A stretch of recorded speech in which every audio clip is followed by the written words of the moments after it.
എന്നും വസിച്ചിടുവാൻ വൻകൃപയേകിടണേ. ഭിന്നത വിദ്വേഷം ഇല്ലാതെ ജീവിപ്പാൻ നൽവരം നൽകിടണേ. കർത്താവിൻ സ്നേഹത്തിൽ എന്നും വസിച്ചിടുവാൻ വൻകൃപയേകിടണേ. ഭിന്നത വിദ്വേഷം ഇല്ലാതെ ജീവിപ്പാൻ നൽവരം നൽകിടണേ. ലോകം പാപം പിശാചെന്നെ തൊടുകയില്ല, ദുഷ്ടഘോര ശത്രു എന്നെ കാണുകയില്ല. ലോകം പാപം പിശാചെന്നെ തൊടുകയില്ല, ദുഷ്ടഘോര ശത്രു എന്നെ കാണുകയില്ല. അങ്ങ് ചിറകിൻ മറവിലാണ് ഞാൻ, എന്റെ വിശ്വാസം വർദ്ധിപ്പിക്കണേ. അങ്ങ് ചിറകിൻ മറവിലാണ് ഞാൻ, എന്റെ വിശ്വാസം വർദ്ധിപ്പിക്കണേ. ഇന്നലെ നിന്നിയ ഉന്നത ശ്രേഷ്ഠന്മാർ അന്യരായി ഇന്ന് മഞ്ഞിൽ. ഇന്നലെ നിന്നിയ ഉന്നത ശ്രേഷ്ഠന്മാർ അന്യരായി ഇന്ന് മഞ്ഞിൽ. എന്നാലോ സാധു ഞാൻ സന്നിധി നിന്നതോ പൊന്നേശുവിൻ കൃപയാ. എന്നാലോ സാധു ഞാൻ സന്നിധി നിന്നതോ പൊന്നേശുവിൻ കൃപയാ. ലോകം പാപം പിശാചെന്നെ തൊടുകയില്ല, ദുഷ്ടഘോര ശത്രു എന്നെ കാണുകയില്ല. ലോകം പാപം പിശാചെന്നെ തൊടുകയില്ല, ദുഷ്ടഘോര ശത്രു എന്നെ കാണുകയില്ല. അങ്ങേ ചിറകിൻ മറവിലാണ് ഞാൻ, എന്റെ വിശ്വാസം വർദ്ധിപ്പിക്കണേ. അങ്ങേ ചിറകിൻ മറവിലാണ് ഞാൻ, എന്റെ വിശ്വാസം വർദ്ധിപ്പിക്കണേ. നമ്മളിവിടെ വായിച്ചത് 30-ാമത്തെ വാക്യം. ഞാൻ മടിയന്റെ കണ്ടത്തിനരികെയും ബുദ്ധിഹീനന്റെ മുന്തിരിത്തോട്ടത്തിന് സമീപയും കൂടി പോയി. അപ്പോൾ ഇവിടെ നമ്മൾ കാണുന്നത് ബുദ്ധിഹീനനും മടിയനുമായ ഒരു വ്യക്തിയുടെ കണ്ടം മുന്തിരിത്തോട്ടം. ഇതാണ് നമ്മൾ കാണുന്നത്, ഈ കാഴ്ച നമ്മൾ കാണുന്നത്. അപ്പോൾ ഈ ഒരു വ്യക്തി മടിയന്റെ കണ്ടത്തിനരികെയും ബുദ്ധിഹീനന്റെ മുന്തിരിത്തോട്ടത്തിന് സമീപയും കൂടി പോയപ്പോൾ അവിടെ കണ്ട കാഴ്ച എന്താണ്? അവിടെ മുള്ളു പടർന്നു പിടിച്ചിരിക്കുന്നത്, തൂവ നിറഞ്ഞ് നിലം മൂടിയിരിക്കുന്നത്, അതിന്റെ കൺമതിൽ ഇടിഞ്ഞു കിടക്കുന്നതും കണ്ടു. സ്തോത്രം. ഞാൻ ഈ വചനം പറയാനല്ല ഞാൻ ഇരുന്നത്. എനിക്ക് 30-ാം തീയതി എന്നെ ഈ വചനം ഏൽപ്പിച്ചെന്ന് അറിഞ്ഞപ്പോഴേ ഞാനൊരു വചനം എടുത്ത് ഞാനതെല്ലാം ഒരുക്കി പിന്നെ ഒന്നുകൂടിയൊക്കെ നോക്കിയാൽ മാത്രം മതിയായിരുന്നു. അങ്ങനെ ഞാൻ ഒരുങ്ങിയിരിക്കാനില്ല. കഴിഞ്ഞ ഞായറാഴ്ച 23-ാം തീയതി ഞാൻ ഇവിടെ നിന്ന് വിളിച്ചെന്ന് 24-ാം തീയതി രാവിലെ ഞാൻ പ്രാർത്ഥിക്കാനിരിക്കുമ്പോൾ ദൈവത്തിൻ്റെ ആത്മാവ് എനിക്ക് നല്ലൊരു പ്രേരണമാണ്. 24-ാം സദൃശവാക്യം, അന്ന് 24 ഞാൻ ഈയിടെയായിട്ട് സദൃശവാക്യം വായിക്കാറില്ല. അന്ന് എനിക്ക് നല്ലൊരു പ്രേരണ തരുന്നു അത് വായിക്കാൻ. ഇത് വായിച്ചപ്പോഴത്തേക്ക് കർത്താവ് എന്നോട് ഇങ്ങനെ ഇടപെട്ടുകൊണ്ടിരുന്നു ഈ വചനത്തിലൂടെ. അപ്പൊ ഞാൻ പറഞ്ഞു, കർത്താവേ, ഞാൻ ഒരു വചനം എടുത്ത് ഇതെല്ലാം നോക്കി വെച്ചിരിക്കുകയാണല്ലോ. അപ്പൊ ഇനി ഈ വചനം ഞാൻ ഇനി ഒരാഴ്ച കൊണ്ട് എങ്ങനെ, എനിക്കാണെങ്കിൽ സമയം വേണം, ഒരാഴ്ച കൊണ്ട് കർത്താവ് ഞാനിതിന് എങ്ങനെ ഞാൻ പറയും എന്ന് ഞാൻ ചിന്തിച്ചിട്ട് കഴിഞ്ഞ ആഴ്ച കേട്ട ഒരു വചനം എനിക്ക് ഓർമ്മയാണ്. ഞാൻ കർത്താവിനോട് പറഞ്ഞു, കർത്താവേ, ഇപ്പൊ കഴിഞ്ഞ ആഴ്ച കേട്ട ആർക്കും ഓർമ്മയുണ്ട്, അബ്രഹാമിന്റെ മകന് പെണ്ണു നോക്കാൻ പോയപ്പോൾ, എലീയാസർ പെണ്ണു നോക്കാൻ പോയപ്പോൾ അവനൊരു അടയാളം ചോദിച്ചല്ലേ, ദൈവമേ, ഞാൻ പോകുമ്പോൾ ഞാൻ വെള്ളം ചോദിക്കുമ്പോൾ എനിക്കും വെള്ളം കോരി തരാം, എന്റെ ഒട്ടകങ്ങൾക്കും കൊടുക്കാം എന്ന് പറയുന്ന പെണ്ണായിരിക്കട്ടെ, ഒരു അടയാളം ചോദിച്ചു. അതുകൊണ്ട് ഞാൻ കർത്താവിനോട്, കർത്താവേ, എനിക്ക് ഈ വചനം പറയാൻ ദൈവമേ അങ്ങ് തന്നതാണെങ്കിൽ എൻ്റെ ദൈവം എനിക്ക് ഇതിൻ്റെ ഉരുളുകളെല്ലാം എനിക്ക് വെളിപ്പെടുത്തി തരണമേ എന്ന് ഞാൻ പ്രാർത്ഥിച്ച് അങ്ങനെയാണ് ഈ വചനം ഞാൻ എടുക്കാനിടയായത്. അപ്പൊ ഇവിടെ പറയുന്നത് ഒരു ബുദ്ധിഹീനനും മടിയനുമായ ഒരു വ്യക്തിയുടെ കണ്ടത്തെ കുറിച്ചാണ് ഇവിടെ പറയുന്നത്. ഒരു മുന്തിരിത്തോട്ടത്തെ കുറിച്ചാണ് ഇവിടെ പറയുന്നത്. എന്താണ് പറയുന്നത്? അവിടെ മുള്ളു പടർന്നു പിടിച്ചിരിക്കുന്നതും തൂവ നിറഞ്ഞ നിലം മൂടിയിരിക്കുന്നതും അതിന്റെ കൺമതിൽ ഇടിഞ്ഞു കിടക്കുന്നതും കണ്ടു. അപ്പൊ കണ്ട കാഴ്ച ഇതാണ്. അവിടെ കണ്ട കാഴ്ച മുള്ളു പടർന്നു പിടിച്ചിരിക്കുന്നു, തൂവ നിറഞ്ഞ് നിലം മൂടിയിരിക്കുന്നു, അതിന്റെ കൺമതിൽ ഇടിഞ്ഞു കിടക്കുന്നു. അപ്പൊ ഞാൻ ഉദ്ദേശിച്ചത് ഈ മനുഷ്യൻ ഇവന്റെ അപ്പം കൊടുത്തതായിരിക്കും ഒരു പക്ഷെ ഈ കണ്ടം. ഇവന്റെ അപ്പം കൊടുത്തതാണ് എങ്കിൽ എങ്ങനെയായിരുന്നിരിക്കും? ഇവിടെ അടുത്ത വാക്യം വരും, ഞാൻ അത് നോക്കി വിചാരിക്കുകയും. അപ്പൊ കണ്ട മനുഷ്യൻ അത് നോക്കി വിചാരിക്കുകയാണ്.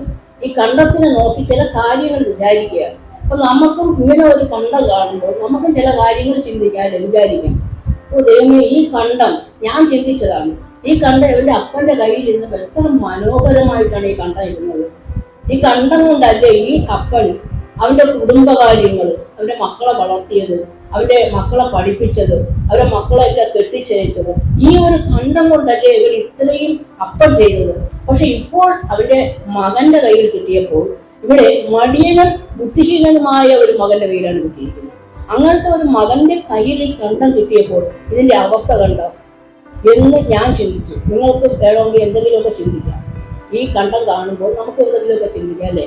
അപ്പോൾ നമ്മൾ ചില വീടുകൾ നമ്മൾ കാണുമ്പോൾ നമ്മൾ പറയാറില്ലേ, അല്ലെ, അയ്യോ മുടിഞ്ഞു വാരി കിടക്കുന്നു അല്ലേ, അവന്റെ ഇത് അപ്പന്റെ കയ്യിൽ ഇരുന്നപ്പോഴും അല്ലെങ്കിൽ ഇത് മറ്റേ വ്യക്തിയുടെ കയ്യിൽ ഇരുന്നപ്പോൾ ഈ കണ്ടം അല്ലെ ഈ വീട് എത്ര മനോഹരമായിരുന്നു, എന്ത് സന്തോഷമായിരുന്നു വീട്ടിൽ അപ്പനും അമ്മയും മക്കളുമായിട്ടൊക്കെ എന്ത് സന്തോഷം. ഇപ്പോൾ ആ വീട് മുടിഞ്ഞു വാരി കിടക്കുന്നു നമ്മൾ പറയാറില്ലേ? ചില വീടുകൾ കാണുമ്പോൾ നമ്മളങ്ങനെ പറയാറില്ലേ? പറഞ്ഞില്ലെങ്കിലും ചിന്തിക്കാറില്ലേ?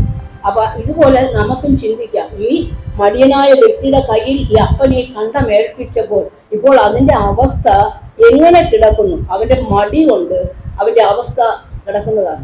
അപ്പൊ 32-ാമത്തെ വാക്യത്തിൽ നമ്മൾ വായിക്കുമ്പോൾ അത് നോക്കി വിചാരിക്കുകയും. അപ്പൊ നമ്മളും ഇങ്ങനെ ഒരു കാര്യം കാണുമ്പോൾ നമ്മൾ ഓടിച്ചെന്ന് ആ കണ്ടത്തിന്റെ ഉടമയെ ശാസിക്കാനോ ആ കണ്ടത്തിന്റെ ഉടമയെ ഉപദേശിക്കാനോ പോകുന്നതിന് മുമ്പേ ഇവിടെ പറഞ്ഞ ഞാൻ അത് നോക്കി വിചാരിക്കുകയും.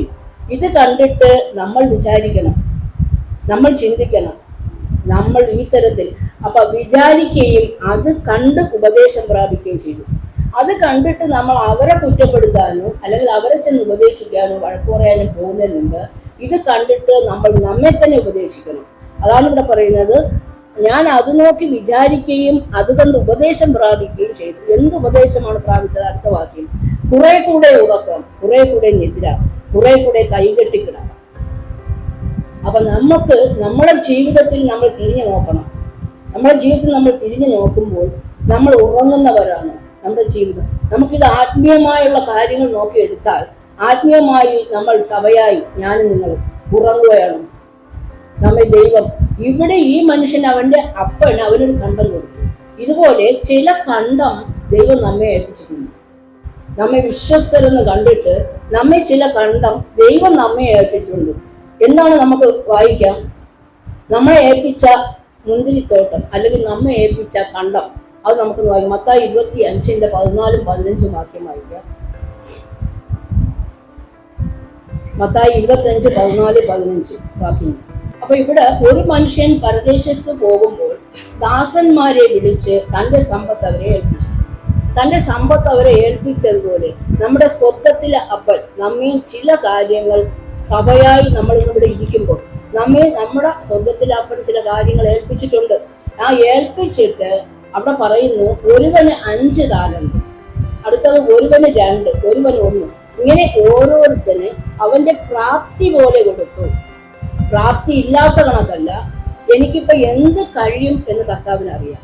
അതുപോലെ ഇവിടെ ഇരിക്കുന്ന ഓരോരുത്തരും ഗീതയ്ക്ക് എന്ത് കഴിയുമെന്ന് കർത്താവിന് അറിയാം. അതുപോലെ ഓരോരുത്തരും നമ്മുടെ കഴിവ്, നമ്മുടെ പ്രാപ്തി എന്തുണ്ട് അത്ര മാത്രമേ കർത്താവ് നമ്മളെ ഏൽപ്പിച്ചിട്ടുള്ളൂ. അല്ലാതെ നമ്മുടെ പ്രാപ്തിക്ക് മീതെ ഒന്നും കർത്താവ് നമ്മളെ ഏൽപ്പിച്ചിട്ടില്ല. ആ പ്രാപ്തിക്ക് ഒത്ത കണക്ക് മാത്രമേ ദൈവം നമ്മൾക്ക് ചോദിക്കുകയുള്ളൂ, അല്ലാതെ അതിൻ്റെ അപ്പുറം ദൈവം നമ്മൾ ചോദിക്കില്ല. അപ്പൊ ഇവിടെ പറഞ്ഞിരിക്കുന്നത് ഓരോരുത്തന് ഒരുവന് 5 താലന്ത്. നമ്മൾ സഭയായി നോക്കുകയാണ്. കർത്താവ് വിളിച്ചു, വാ ആരെ വിളിക്കാം, ഷൈനി എന്നാ പിടിച്ചോ, 5 താലന്ത് നിനക്ക് ഇരിക്കട്ടെ, 5 താലന്ത്. ഷീബേ നിനക്ക് 2 താലന്ത് ഇരുന്നു. ഗീതേ നിനക്ക് 1 താലന്ത്. ഇതുപോലെ 5, 4, 2, 3, 1. ഇതുപോലെ ഓരോ താലന്തുകൾ ദൈവം നമ്മെ ഏൽപ്പിച്ചിട്ടുണ്ട് അല്ലേ? ദൈവം ഒരു താലന്ത് പോലും കൊടുക്കാത്ത ഒരു വ്യക്തി ഇതിനകത്ത് കയറി വന്നിട്ടില്ല. ഒരു വ്യക്തിയിൽ ഇവിടെ വന്നിട്ട് ഒന്നുമില്ലെങ്കിൽ പ്രാർത്ഥിക്കാനെങ്കിലും ഒരു പ്രാർത്ഥനയുടേതായ ഒരു ആത്മാവിനെങ്കിലും ദൈവം നമുക്ക് തന്നിട്ടുണ്ട്. അത് ഒന്നും തരാതെ ഒരു മനുഷ്യനും ഇതിനകത്തിരിക്കില്ല. അപ്പൊ നമ്മൾ ഇന്ന് ഉറങ്ങുകയാണോ? ആത്മീയമായി നമ്മുടെ അവസ്ഥയിൽ എന്താണ്? നമ്മൾ ഉറങ്ങുകയാണോ? നമ്മൾ ക്ഷീണിച്ചിരിക്കുകയാണോ, തളർന്നിരിക്കുകയാണോ, നമ്മളെ ദൈവം ഏൽപ്പിച്ച കണ്ടം ഇവ പിടിച്ചും മുള്ളു പടർന്നു പിടിച്ചും കണ്ണതിൽ ഇടിഞ്ഞു കിടക്കുകയാണോ? നമ്മളെ തന്നെ ഒന്ന് പരിശോധിക്കണം. ദൈവം നമ്മൾക്ക് കണക്ക് ചോദിക്കും. ദൈവം നമ്മൾക്ക് കണക്ക് ചോദിക്കുമ്പോൾ ദൈവത്തിന് നമ്മൾ കണക്ക് കൊടുത്തേ മതിയാവും. കർത്താവ് നമ്മൾക്ക് കണക്ക് ചോദിക്കുമ്പോൾ നമ്മൾ കർത്താവിന് കണക്ക് കൊടുത്തേ മതിയാവും. ജോലി ചെയ്താതെ ഒരു മനുഷ്യനും കൂലി തരില്ല. അതുകൊണ്ട് ഈ ദിവസങ്ങളിൽ നമ്മൾ ഉണരണം. വേറെ ഒന്നിനും വേണ്ടി പറയുന്നതല്ല. നമ്മുടെ കർത്താവിന്റെ സന്നിധിയിൽ ഒരുപാട് നമ്മൾ മാറിപ്പോയി. നമ്മുടെ ജീവിതം, നമ്മുടെ കർത്താവുമായുള്ള ബന്ധം, ദൈവത്തിന്റെ വേലയുമായുള്ള ബന്ധം, ആ സ്നേഹബന്ധം എല്ലാം ആകെ തകിടം മറിഞ്ഞ് കിടക്കുന്നു. നമ്മൾ വിചാരിക്കും ഓക്കെ, ഞാൻ എല്ലാം ശരിയാണ്, ഞാൻ എല്ലാം നന്നായിട്ടാണ് ഞാൻ പോകുന്നത്. ഇല്ല. ഇവിടെ നമ്മൾ മത്തായിയുടെ സുവിശേഷത്തില് അപ്പൊ ഓരോരുത്തരെ അവനവന്റെ പ്രാപ്തി പോലെ കൊടുത്തു എന്നാണ് പറയുന്നത്. പ്രാപ്തിക്കപ്പുറം കർത്താവ് ആർക്കും ഒന്നും കൊടുത്തിട്ടില്ല. നിനക്ക് എന്ത് കഴിയും, അല്ലെങ്കിൽ എനിക്ക് എന്ത് കഴിയും. എൻ്റെ അടുത്ത് കർത്താവ് പറയും, നീ അവിടെ ചെന്ന് അല്ലെങ്കിൽ അങ്ങ് ഗൾഫിൽ എവിടെയെങ്കിലും പോയി ഇംഗ്ലീഷ് പ്രസംഗിക്കാൻ എൻ്റെ അടുത്ത് കർത്താവ് പറയുന്നു. അല്ലെങ്കിൽ ഞാൻ അവിടെ ചെന്ന് തിരിയും, ഞാൻ മലയാളത്തിൽ കഴിയില്ലേ, അതുപോലെ ചെന്ന് നിൽക്കാൻ പോലും എന്നെ കൊണ്ട് കഴിയില്ല. അപ്പൊ നമുക്ക് നമ്മുടെ പ്രാപ്തിക്ക് ഒത്തവണ്ണം മാത്രമേ കർത്താവ് നമുക്ക് താലന്തുകളെ തന്നിട്ടുള്ളൂ. എന്നിട്ട് 5 താലന്ത് ലഭിച്ചവൻ ഉടനെ ചെന്ന് വ്യാപാരം ചെയ്ത് വേറെ 5 സമ്പാദിച്ചു. അപ്പൊ കർത്താവ് നമ്മോട് കണക്ക് ചോദിക്കുമ്പോൾ 5 താലന്ത് കിട്ടിയവൻ ഇത് വെച്ച് അടുത്തത് 2 താലന്ത് കിട്ടിയവൻ, അങ്ങനെ 2 താലന്ത് ലഭിച്ചവൻ വേറെ 2 നേടി. 1 ലഭിച്ചവനോ പോയി നിലത്ത് അത് കുഴിച്ചിട്ട് യജമാന്റെ ദേവിയെ മറച്ചു വെച്ചു. വളരെ കാലം കഴിഞ്ഞ ശേഷം ആ ദാസന്മാരുടെ യജമാനൻ വന്ന് അവരുമായി കണക്ക് തീർത്തു.